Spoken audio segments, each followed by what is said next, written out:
Hello everyone. Today we are going to learn about phyllotaxy. What is phyllotaxy?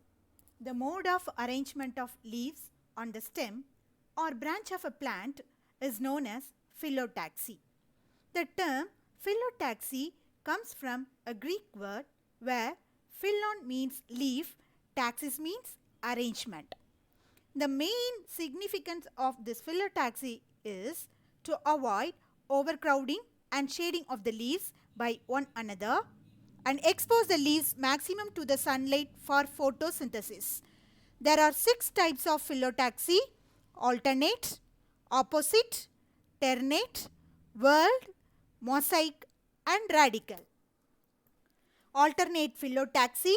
In this type, only one leaf is attached to each node of the stem.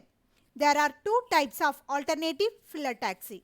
They are alternate spiral and alternate disticus or bifarious phyllotaxy. In alternate spiral phyllotaxy, the alternate leaves are arranged spirally on the stem. The leaves are oriented at all angles of the stem. For example, hibiscus, ficus. In alternate disticus or bifarious phyllotaxy, the leaves are organized alternatively in 2 rows on either side of the stem.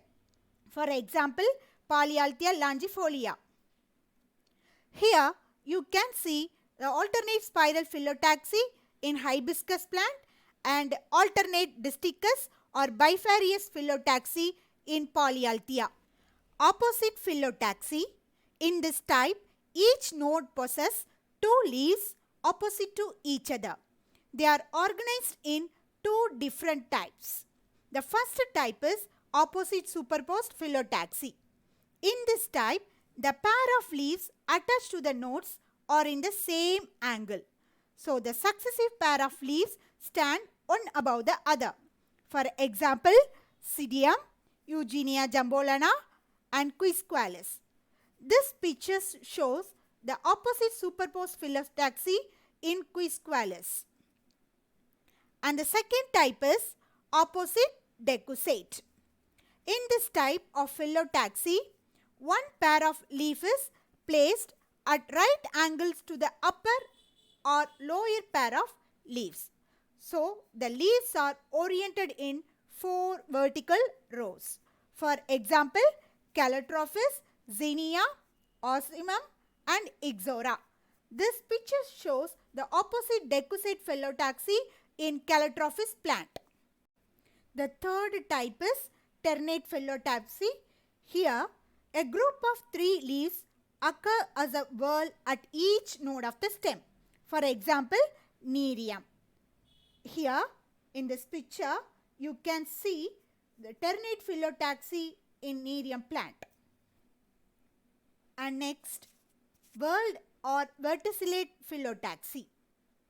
In this type, more than 3 leaves are present in a whorl at each node forming a circle or whorl. For example, Almanda. This picture shows the whorl phyllotaxy in Almanda plant. Mosaic phyllotaxy. Here, the smaller and larger leaves are arranged in a mosaic pattern so that all the leaves are equally exposed to sunlight. For example, Acalypha. This picture shows the mosaic phyllotaxy in Acalypha plant. And the last one is radical phyllotaxy. In this type, the leaves arise in a cluster from near the ground level, looking as though they start from the root directly. The stem is highly reduced and subterranean. For example, aloe, molugo and pineapple. Here you can see the radical phyllotaxy in aloe and molugo. I hope you understand the different types of phyllotaxy through this brief lecture. Thank you.